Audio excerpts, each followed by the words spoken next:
Marta's restaurant had always carried that comforting smell, the kind that reminds you of your grandmother's kitchen. Large pots bubbling away, hot steam rising, plates being assembled with care. The place was small, modest, with weathered wooden tables and linens worn soft by time. Nothing gleamed, but everything had character. Marta, 56 years old with a tired back and hands scarred from years of kitchen burns, woke before sunrise. Her apron had long since lost its original color, but she tied it on each morning like battle armor. She wasn't wealthy, had no formal education, but carried decades of experience, sweat, and patience. And above all else, she carried dignity. That morning, business was flowing normally until the door flew open with unusual force, hard, almost violent. A man entered like he owned the place. Expensive suit, watch that shone brighter than the restaurant's old light fixtures, heavy cologne. He moved as if he were above everyone present. Within seconds, nearby customers shifted uncomfortably in their seats. The man dropped into the center table, didn't ask permission, didn't acknowledge anyone, just snapped his fingers. "Hey, hello! Does anyone actually work here?" he called out loudly as if summoning a dog. One of the waitresses, Julia, rushed over, trying to hide her trembling. "Good morning, sir. How can I help you?" He looked at her with disgust. "You can start by cleaning this table properly. There's a stain right here. How does anyone pay to eat in a place like this?" Marta heard from the counter and came to help, trying to maintain the composure she'd learned the hard way. "Can I bring you a menu?" she asked. The man looked Marta up and down, studied her worn apron, her scarred hand, her time-marked face. Then he smiled, twisted, almost cruel. "You're the owner?" he asked mockingly. "Yes, I am." He laughed out loud. "You don't look it. I imagined the owner of a restaurant would have, I don't know, the appearance of someone who'd at least studied something." A few customers chuckled quietly. Others looked on with pity. Marta stood firm, even though something inside her stung. "We manage with what we have, sir, but I guarantee the food is good. I'll have to see it to believe it." He flipped through the menu like he was touching garbage. "Is this real food? Or do you buy these cheap ingredients from street markets and pretend they're something special?" Marta took a deep breath. "We work with small farmers, sir. Everything's fresh." "Right, sure," he said, tossing the menu on the table. "I want today's special, and fast. I don't have time to waste in some poor person's joint." The restaurant fell silent. As Marta returned to the kitchen, the man continued complaining loudly. "This place smells like simple people. I don't know how you survive." "Probably by scamming idiots." Marta heard every word, but she kept cooking. She knew people like this existed. She'd already learned to swallow humiliation quietly. When the plate was ready, braised meat with vegetables, fluffy rice, homemade seasoning, she brought it to the table herself. "Here you are, sir." He didn't thank her, picked up his fork, tasted it, and made an exaggerated grimace. "This is horrible. What does it taste like?" "Laziness?" Customers looked indignant, but no one intervened. The man stood up, shoved his chair back, and started shouting, "I demand to see the receipts for these ingredients. I want to see where this garbage you're serving here comes from." Marta went pale. "The receipts? But why?" "To prove you're not a complete fraud, perhaps," he said, crossing his arms. "I want to see where the meat came from, the vegetables." "Or are you scared?" Julia tried to step in. "Sir, please, there's no need—" "Shut up," he yelled. "I'm dealing with the owner without education who thinks she can fool customers." Marta went to the register, opened the drawer, pulled out the day's folder of documents. Her hands were shaking. She walked back slowly, feeling every heavy gaze on her back. "Here it is," she said, handing over the paper. The man snatched it from her hand forcefully, stared at the document for long seconds, and then he smiled. But it wasn't a good smile. It was the smile of someone who thinks they've found ammunition. He raised the paper for everyone to see. "I knew it! I knew it! Look at this!" he shouted, drawing everyone's attention. "I said this restaurant was a sham, and now I have proof." People started gathering closer, some recording on their phones. Marta felt her heart sink. "What's on there, sir?" she asked, barely audible. He took 2 steps forward, moved close to her, and whispered with perverse pleasure, "This destroys you." Then he raised the paper high, ready to humiliate Marta in a way she would never forget. The customer let out a laugh so loud it echoed through the restaurant, as if that paper contained Marta's complete destruction. The entire restaurant fell into absolute silence when the man raised the paper like a trophy. He took a deep breath, puffed out his chest, and began to laugh, far too loud, far too theatrical, as if he were about to reveal a secret capable of setting the world on fire. "I warned you," he repeated, pacing back and forth like an actor on a stage. "I warned you this place was a fraud."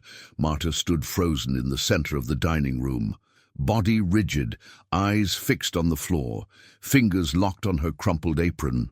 Around her, customers whispered, raised their phones, filmed. It was as if the entire restaurant was about to collapse on top of her. The man waved the paper in the air. "You want to see, huh? Want to see what this exemplary businesswoman has been hiding?"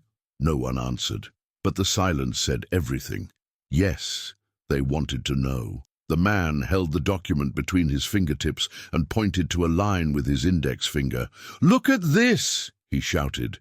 Marta took a deep breath and asked, almost swallowing the words, "What's on there, sir?" He turned to her slowly with a venomous smile. "This proves you buy fifth-rate food. Market scraps," he said, practically spitting the words. "And then you sell it as if it were quality home cooking." People murmured. Some frowned, others looked at the plate they'd just finished eating. Doubt began spreading through the room like smoke. Marta felt her heart catch in her throat. "That's not true," she whispered. "It's not," he shot back, feigning outrage. "It's written right here, look. Class C products, irregular origin." He repeated the words with relish, as if savoring her destruction. "Irregular origin," people repeated to each other. Julia, the waitress, ran up to Marta. "Miss Marta, this can't be true. You always buy from the same suppliers. They're honest." But the man cut the sentence short. "Honesty? In this place?" He guffawed. "My dear, you make a living fooling people who can't tell food from trash." His voice echoed so forcefully that some people near the door left. Marta tried to defend herself. "I buy directly from small farmers. Everything's legal." "Oh, of course," he interrupted, throwing his hands up. "The poor cook's now become an economist, administrator, nutritionist, and accountant. Impressive." The gathered group of customers started filming more closely. The man, sensing the attention, cranked up the drama even more. "You know what I think?" he said, looking at the document with disdain. "I think you shouldn't even be open today, because this, he tapped his finger on the paper, is grounds for shutdown." The room exploded in reactions. Shutdown. My God! She sells contaminated food? Marta couldn't breathe. "Sir, please," she begged desperately. "What are you showing there? I've never seen that written on any document. That doesn't match any of my purchases." "Well, now you've seen it," he said, "and so has everyone here." He then turned to the customers and shouted, "I'm calling the health department right now." Panic spread completely. "No, for God's sake!" exclaimed one of the cooks at the kitchen door. "This is going to destroy us," murmured another employee, eyes brimming with tears. The man, feeling like he owned the place, walked between tables like a corrupt inspector. "And furthermore," he continued without stopping, "I want to speak with the real owner of this place, because I refuse to believe that this woman," he pointed at Marta as if she were dirt, "is responsible for all this." "I am the owner," she responded, voice breaking. "I opened this restaurant on my own, through hard work." He laughed. "Then you're the guilty one? Perfect. Makes it easier to resolve." The humiliation was so profound that even people who didn't know Marta began approaching to defend her. "Mister, this seems excessive," said an elderly woman. "Excessive?" he shouted. "This is a crime, and I'm about to expose another filthy restaurant in this city." Marta noticed something strange. "Another?" she asked, voice trembling. "Have you done this before?" He smiled as if he'd revealed too much. "I do this all the time. And today is your day to fall. Julia was shocked. You make a living reporting restaurants? I make a living improving the city, young lady. But his tone didn't sound like someone who improves anything. It sounded like someone who enjoys destroying things. Marta, nearly out of strength, tried again. May I see the document? He pulled the paper away from her. No, it's too late. You're finished. He put his phone to his ear and started dialing. Hello? Health department? Yes, I've found another case. The place is packed today. It'll be great footage. A deathly silence took over the restaurant, and it was at that moment, exactly when he was about to reveal the restaurant's name, that the door opened slowly, making everyone turn their heads. A man walked in. Simple, worn clothes, calm steps, but his gaze, steady, penetrating, as if he could see more than everyone else there. He observed the entire scene, took a deep breath, and walked toward Marta. The arrogant customer turned immediately. Oh, great! Another one to defend this fraud? The man didn't respond, just extended his hand to Marta. Are you all right? He asked in a low voice, but full of authority. Before she could answer, the arrogant customer advanced. Hey you, don't get involved. There's only one person in control here, and that's me. The man simply raised his gaze, meeting his eyes, and then, with a calm that made the room freeze, he said, Hand me that document. Now. The customer burst into thunderous laughter. The man looked directly into his eyes and said, If I were you, I'd be very careful about what you say from here on out. The entire restaurant went motionless. It was as if time itself had held its breath. The newcomer didn't look important at first glance. Simple clothes, wrinkled shirt, ordinary shoes. But there was something different about him. A steady calm, almost unsettling, like someone accustomed to dealing with problems bigger than anyone present. He didn't raise his voice, made no exaggerated gestures, simply extended his hand toward Marta, offering support. Give me the document, he repeated, looking at the arrogant customer with a gaze so direct it made some customers look away. The arrogant man, however, laughed. Look at this, he said, pointing at the newcomer. Another poor soul trying to play hero. You really think I'm going to give you anything? The stranger didn't blink. Yes, he answered simply. The response caught the entire restaurant off guard. No one expected such quiet certainty. The arrogant customer lost his air of superiority for a second, but recovered quickly. Do you know who you're talking to? He asked, moving his face closer. No, said the stranger. And honestly, I don't care. The silence became a wall. He extended his hand again. The document. The arrogant man pressed the paper against his chest as if it were a shield.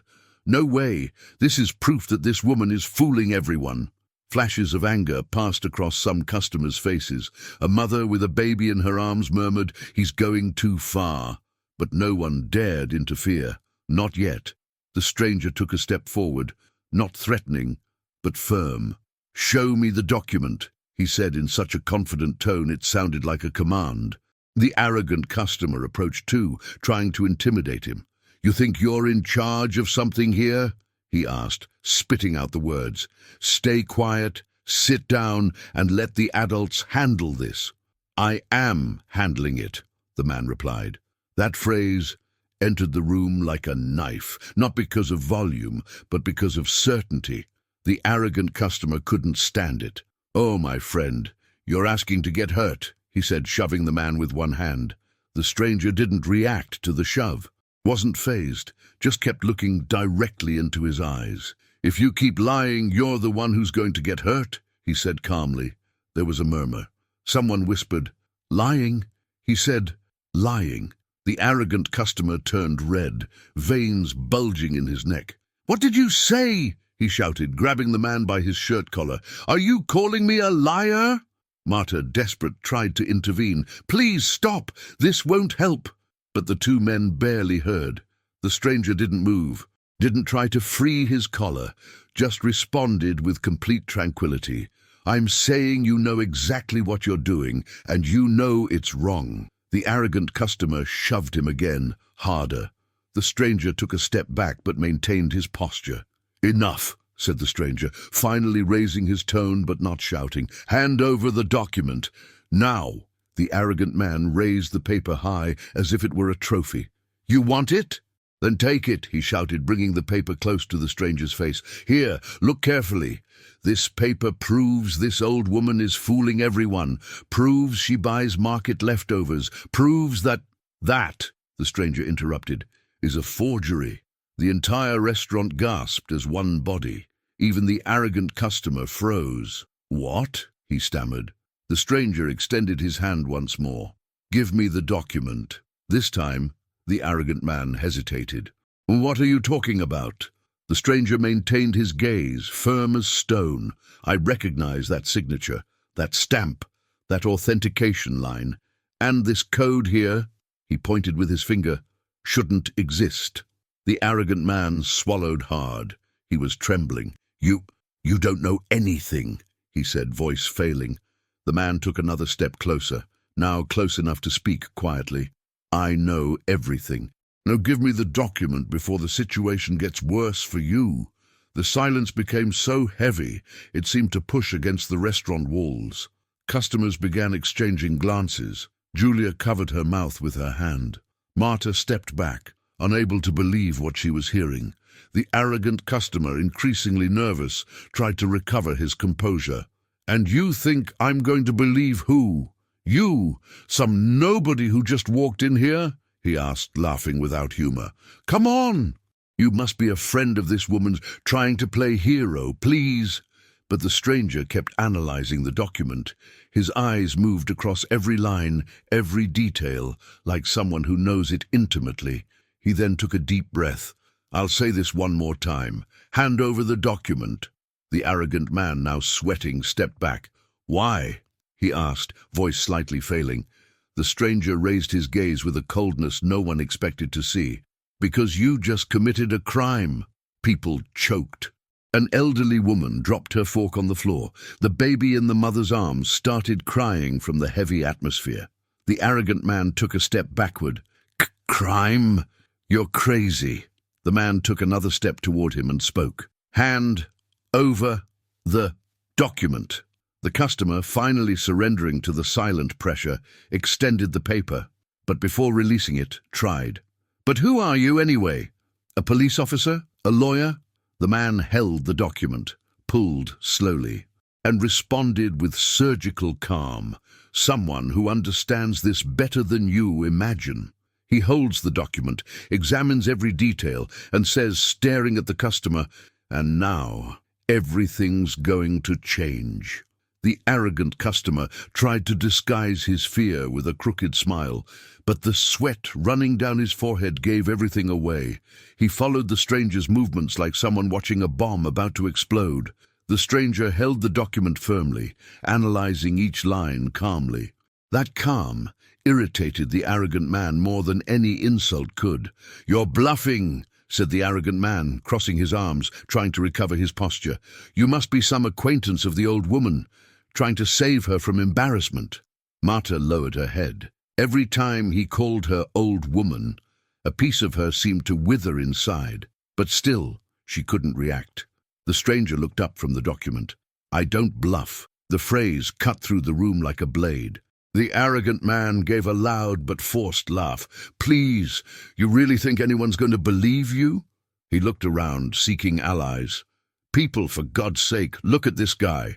Probably makes minimum wage, probably burns rice at home, and wants to pretend he's an expert. You got to be kidding." Some people looked away. No one wanted to agree with the arrogant man, but no one knew who this simple man was either. "The only expert here is me," the arrogant man continued. "I work with suppliers. I understand invoices better than you understand your own lives. So shut your mouth and give me back my document." He tried to snatch the paper from the stranger's hand, but the movement was too quick, and the stranger pulled the sheet back with precision, effortlessly. "Don't touch me," said the stranger, now with a cold tone that froze the environment. The arrogant man went pale. "What did you say?" The stranger took a step forward, not to intimidate aggressively, but like someone setting very clear boundaries. "I said don't touch me." The measured pronunciation made two cooks exchange glances. The arrogant man stepped back. You think you scare me? The stranger slowly raised the paper, pointing to a specific section. You altered this. The room went mute. Me? The arrogant man laughed without humor.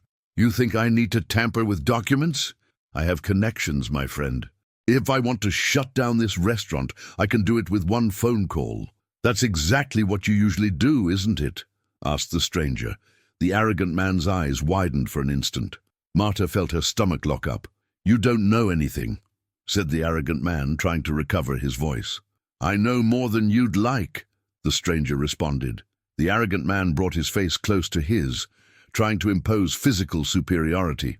What's this story about forgery, huh? Going to repeat that to my face? If you want, I can repeat it as many times as necessary, said the stranger. You forged this document. The room filled with murmurs. That's a lie, shouted the arrogant man. A lie! I'm not stupid enough to tamper with invoices. The stranger turned the document over and showed the back. This stamp pattern hasn't existed for 2 years. It was replaced by an encrypted digital one. Plus this numerical line, he ran his finger along it, doesn't belong to the original record. It was inserted afterward. The arrogant man opened his mouth, but no sound came out. This second code, the stranger continued, is an automatic stamp used by people trying to simulate authenticity. It only appears on doctored documents. People started commenting loudly. My God, so it's fake. He brought a forged document. He tried to screw Miss Marta? The arrogant man was running out of air. You're making this up, he said, now trembling. You're nobody. Who are you to talk to me like this? Huh? Who? The stranger slowly lowered the document, facing the man with a firmness that left no room for doubt. Someone who knows what he's talking about. The arrogant man took a step back, bumping into a table. No, it can't be. Are you some kind of inspector? The stranger didn't respond, and that silence was more frightening than any answer. The arrogant man tried to laugh, but the laugh came out shaky. Ah, I get it. You're making this up to save this lady. That's got to be it, because you have no authority here whatsoever. None. The stranger gave a slight smile, a smile that wasn't of joy but of certainty. Authority? He said, taking another step. If I wanted to, I could make one call right now and you'd leave here in handcuffs. The customers gasped. Handcuffs? Repeated the arrogant man, voice cracking. You think you can threaten me? I'm not threatening. I'm warning you. The arrogant man felt the world tilt. Marta stepped back another pace, not understanding half of what was happening, but sensing that something enormous was about to surface. The stranger raised the document again. You said you work with suppliers. So you know what this means, he pointed to a tiny detail. And you know that this is enough to incriminate someone. The arrogant man looked at the paper, at the stranger's face, then at the people filming, and his breathing became shallow. He stammered. The stranger approached once more, now inches from his face. Tell the truth, he spoke calmly. Did you forge this document? The arrogant man went mute, completely mute. The silence in the restaurant was louder than any shout. The stranger then turned to the customers and staff, raised the document and announced, he didn't just forge it, he used it to try to destroy an honest establishment. The arrogant man staggered backward, pale, but before he could react, the stranger completed, and I can prove it officially. Customers started murmuring, shocked. Marta brought her hand to her mouth. And then the stranger concluded, looking into the arrogant man's eyes, because this signature here is mine.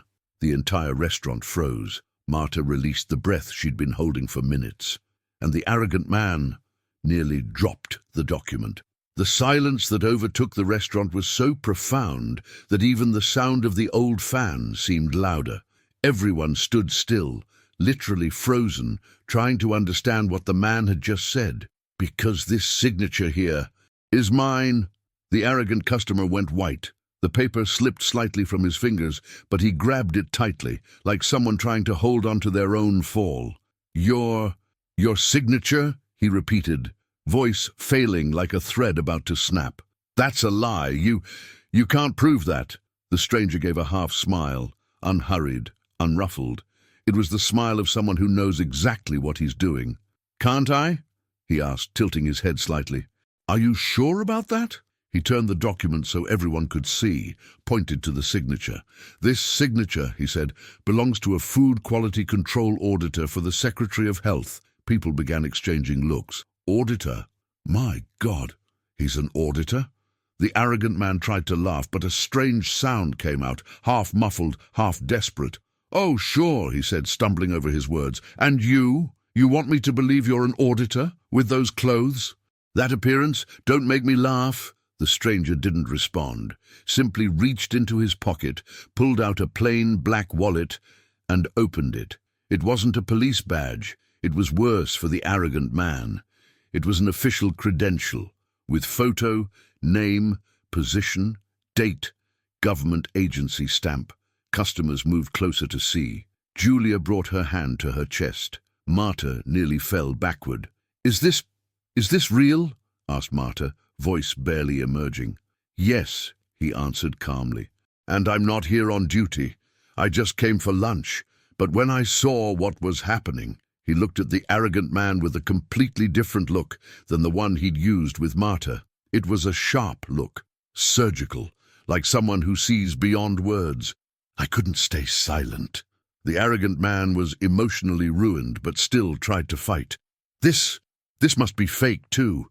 I bet you had that credential made at some street vendor." The stranger sighed, like someone losing patience for the first time. "Want to verify?" he asked, pulling out his phone. "I can call the central office right now and request verification of my own registration, in front of everyone." The arrogant man shut his mouth. The people in the restaurant were in shock. The auditor then extended the forged document once more. "Let's analyze this together," he said, addressing the entire room. "So no one can say I'm making anything up." He placed the invoice on a table. Customers approached, forming a semicircle. The arrogant man stood in the middle, like a cornered animal. "First," said the auditor, "look at this line here." He ran his finger slowly. "This stamp hasn't been used since 2023. It should be digital." "Digital?" repeated a customer, surprised. "Yes," he replied. "There are no more physical stamps on this type of document. If there is, it's tampering." He turned the document sideways. "Second, this code here," he pointed, "is a random code. It doesn't belong to any supplier registered in the state system."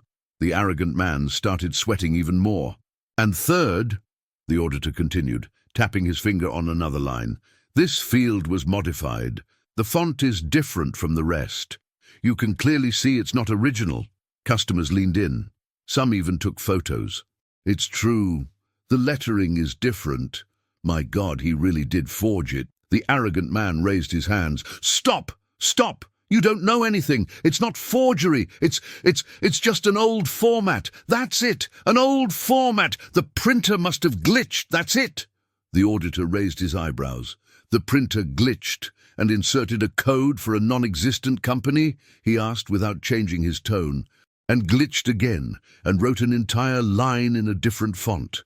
And glitched the stamp on top of that?" People exploded in whispers. The arrogant man had nowhere left to run. He pointed at the auditor. "You're doing this because you're her friend. That's got to be it, got to be."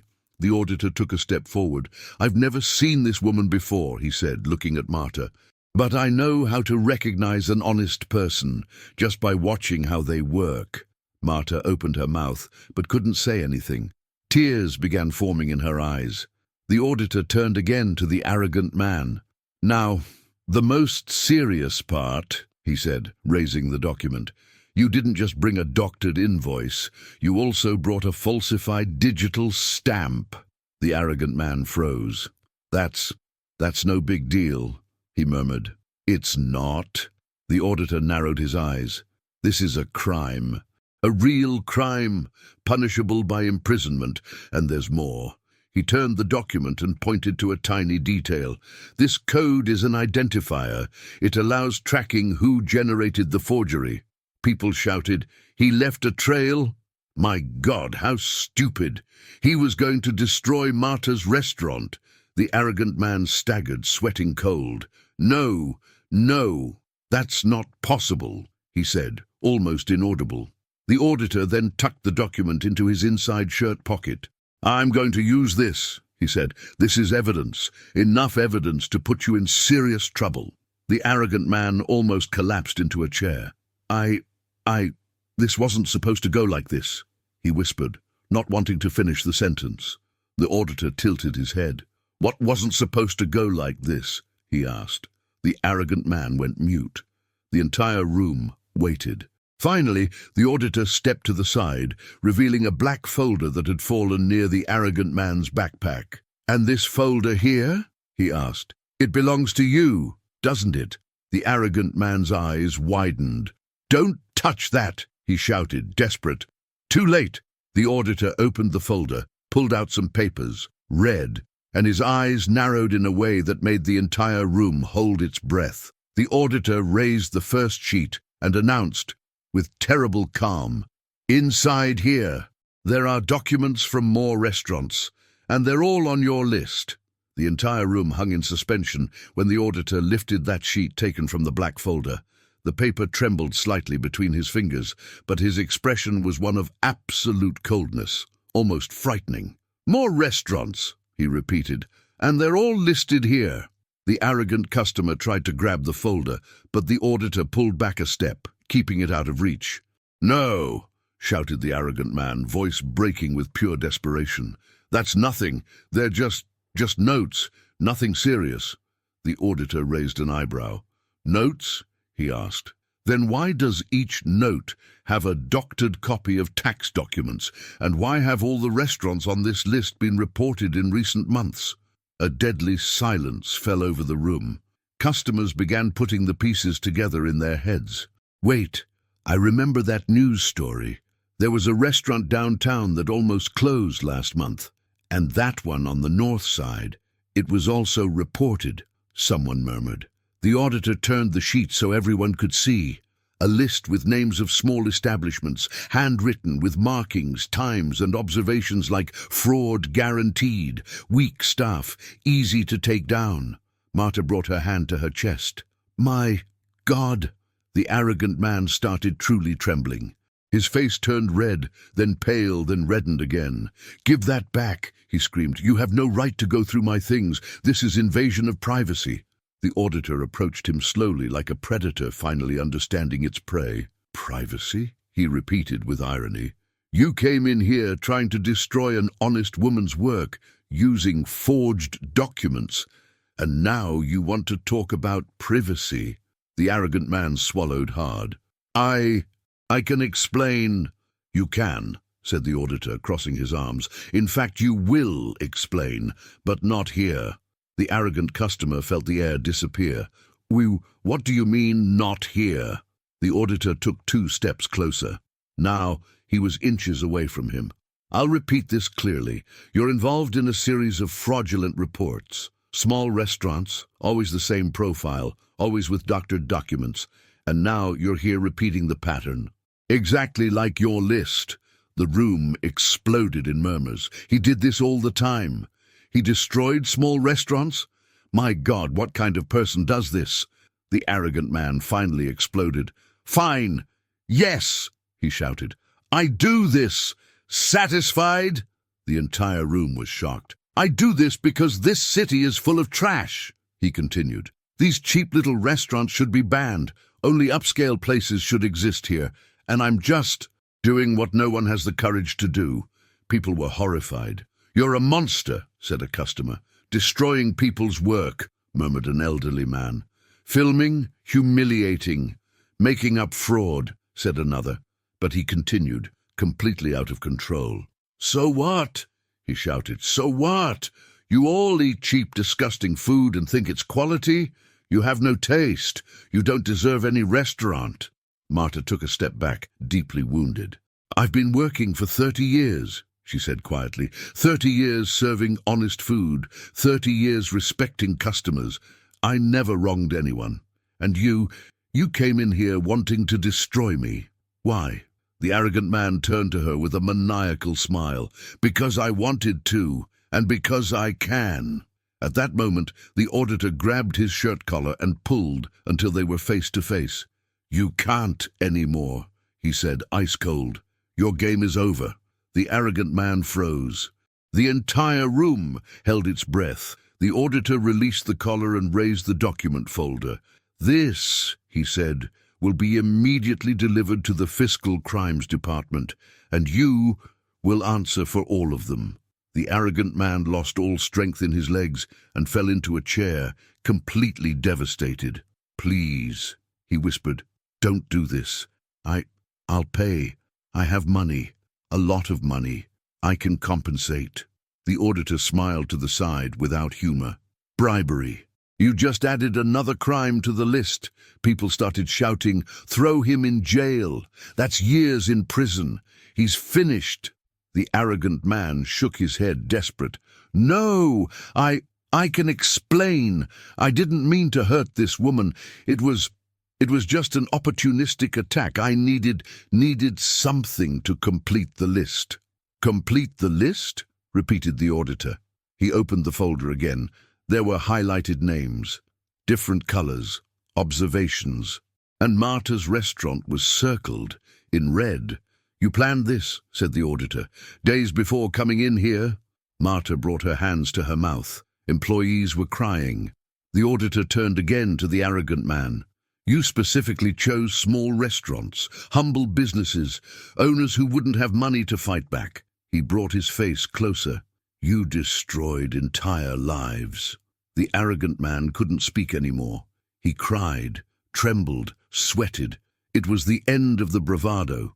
The auditor took a step back and took a deep breath. "Very well," he said firmly. "We have forged documents, attempted extortion, bribery, harassment, and fiscal tampering. That's enough for—" Bam! The restaurant door flew open forcefully, making everyone fall silent. 4 people entered, 2 men, 2 women, formal clothing, briefcases, serious expressions. The arrogant man's eyes widened in panic. "No, no, no, it can't be." The auditor smiled for the first time with an air of victory. He turned to Marta and said calmly, "Marta, they came because of him. But first, there's something you need to see." The 4 professionals who entered the restaurant walked with firm steps, without hesitation. They didn't seem confused or surprised. It was as if they knew exactly what they were looking for. 2 of them displayed folders with identification from the regulatory agency. The other 2 carried tablets with open records. Everything seemed very official, very serious, very decisive. The arrogant customer tried to stand from the chair, but his legs were so weak he fell back down. "No, it can't be. This wasn't supposed to happen like this," he repeated, stammering. The auditor crossed his arms, watching the chaos finally come to light. "It was supposed to happen exactly like this," he said calmly. One of the agents approached. "Sir," she said to the arrogant man, "we received an anonymous report about suspicious activities related to your constant visits to small establishments. We came to investigate." The arrogant man's eyes widened, desperate. This is a misunderstanding. I can explain. I was just doing a service." "A service?" asked the auditor, tilting his head. "Your list says otherwise." He handed the folder to the agent. She opened it, and her eyes narrowed immediately. "My God," she murmured, "this is serious." The arrogant man squirmed in his chair like a fish out of water. "No, I do this to help, to report irregular places." The auditor responded. "Irregular? You're in the cleanest restaurant I've inspected in months." Marta, who was standing behind him, almost let out a sob. "The cleanest?" she asked, unable to believe it. The auditor turned to her. "Marta, your establishment is impeccable. I saw that the moment I walked in, and now we can prove it officially." That statement was so unexpected that employees started crying with relief. But the arrogant man still tried to fight, even though no one was on his side anymore. "You can't do this to me," he shouted. "I have rights. I have connections. I have money. I can sue you." The agent slowly closed the folder with a firm expression. "Sir, you're in possession of doctored documents. That alone is already a crime." "But here," she raised the contents, "we have evidence of something much worse: systematic persecution of small business owners." The arrogant man started trembling uncontrollably. I just wanted—" He couldn't finish the sentence. The auditor took the lead again, approaching until he was inches away from him. "You wanted to destroy honest people. That has consequences." The arrogant man lost all his arrogance. Now he was just an extremely small man in a world too big for his falsehoods. The agent then turned to Marta. "Are you the owner?" she asked. Marta wiped her face with her apron, trying to compose herself. Yes, I am." The agent opened a small tablet. "According to our records, your establishment passed the annual evaluation a few months ago." Marta looked confused. "Evaluation? I thought it was a fee." The auditor smiled to the side. "It wasn't. And that's exactly why I asked you to see this before the rest." He gestured to the agent, who touched the screen and opened an official document with a glowing blue seal. She turned the screen toward Marta, and there it was. "Seal of Excellence in Good Hygiene Practices and Food Quality. Establishment approved with the highest rating." The customers exploded in applause. Some clapped standing. Others filmed the moment. Employees hugged Marta around the waist, crying and laughing at the same time. I didn't know," said Marta, tears streaming down. "I thought it was just another tax. I didn't even have the courage to open the envelope." The auditor placed his hand on her shoulder. "You earned that seal, Marta. Every inch of this place breathes honesty. I noticed it the moment I walked in." Marta broke down in tears. It wasn't sadness, it was relief, it was validation. It was everything she'd never received, coming exactly on the day she was most humiliated. Meanwhile, the arrogant man was being surrounded by the agents. "Sir," said one of them, "you need to come with us. You'll provide clarification about tampering, extortion, and production of false documentation." The arrogant man struggled, almost knocking over the chair. No, I won't go. You don't understand. I had a purpose." The auditor responded, "Yes, destroying humble people. And that ends now." The arrogant man tried to run, tried to push someone, tried to escape through the side door, but he slipped in his own desperation, fell to the floor. His expensive watch flew off and hit a table. People looked on with contempt. Coward, ruined so many people. What a disgrace. The agents grabbed him and lifted him up, discreetly putting on handcuffs so as not to cause a commotion, but enough for everyone to see. The arrogant man cried, "Please, I didn't mean to." "I didn't mean to," he repeated endlessly. The auditor looked at him one last time. "The problem was never intent, it was choice, and you chose wrong every single time." The agent started leading the arrogant man outside. Customers applauded as he passed through the door, not in joy at his downfall, but in victory for Marta. When the door closed, the auditor turned back to her. "Marta," he said, "from today on, your restaurant will be packed every day. And not because of videos, gossip, or going viral, but because you deserve it." She wiped away her tears. Can I ask you something?" "Of course." Why did you help me? You don't even know me." The auditor thought for a moment. "Because I've seen too many honest people destroyed by those who think they're above others. And because what you do here—" He looked around, feeling the smell of the food, observing the clean tables, "is more valuable than any arrogance in an expensive suit." Marta took a deep breath, too emotional to respond. One of the employees, still crying, asked, "And now, Miss Marta, what will you do?" She smiled with the letter in her hand. "Now?" she said, wiping her face. "Now, I'll keep doing what I've always done, just with even more pride." Customers started gathering near the counter, asking to pay their checks, but leaving enormous tips, some larger than the entire meal cost. One man started recording a video praising the restaurant. An elderly woman promised to return with her whole family on the weekend. A young woman said she'd recommend the place at work. Others hugged the staff.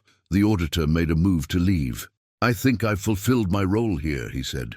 "No," Marta responded, holding his arm. "You didn't just fulfill your role. You saved my day, saved my story."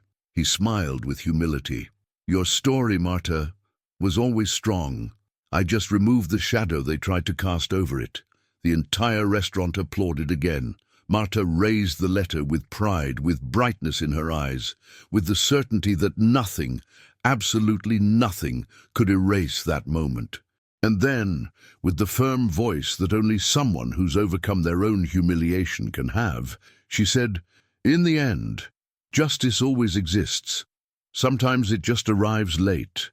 The imaginary camera rises, the restaurant full, Marta smiling, the door swinging shut behind the agents, taking the arrogant man away, customers celebrating, the future open before her.